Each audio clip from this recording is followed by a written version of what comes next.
Nous sommes en 1925 et il y a 100 ans exactement avait lieu le Salon international des arts décoratifs qui était vraiment le lieu de convergence de tout ce mouvement qui est né après la Première Guerre mondiale et qui a été un mouvement d'architecture qui a voulu mettre de côté tout ce qu'on savait et qui a voulu utiliser les nouveaux matériaux pour faire rentrer la lumière, augmenter le volume des pièces, avoir des lignes pures, de la sobriété. C'était une période de très grande création. On est à la sortie de la Première Guerre mondiale. Des villes comme Reims sont détruites à 80%.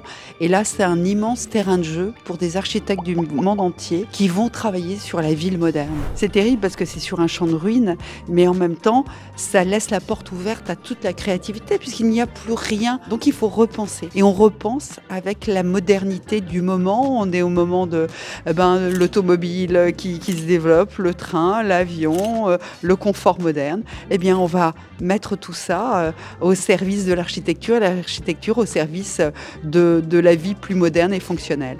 J'ai la chance de présenter une émission où ce qu'on montre est beau parce que c'est quelque chose qui est resté avec le temps, qui se passe de mode, qui est beau en soi quel que soit le courant. Et la passion, parce que soit ce sont des conservateurs comme ici à la Cité de l'Architecture, soit ce sont des particuliers qui juste ont un amour de la pierre, de telle et telle architecture, voire c'est pas forcément une architecture noble, mais d'une histoire, d'un passé, et qu'ils continuent à faire vivre à leur façon. Donc moi j'aime bien ça, parce que le beau et la passion, c'est presque l'amour. C'est vrai que cette émission a la chance déjà d'avoir un nom, c'est-à-dire que Patrick de Carolis, quand il a lancé cette émission, il était dans l'air du temps. Au début, il était plus sociétal, puis elle est allée vers le patrimoine.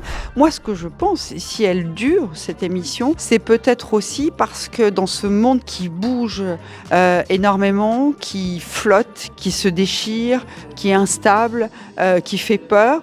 Je pense que l'architecture, le patrimoine, c'est ce qui nous ancre dans notre histoire. Et finalement, ça nous rassure.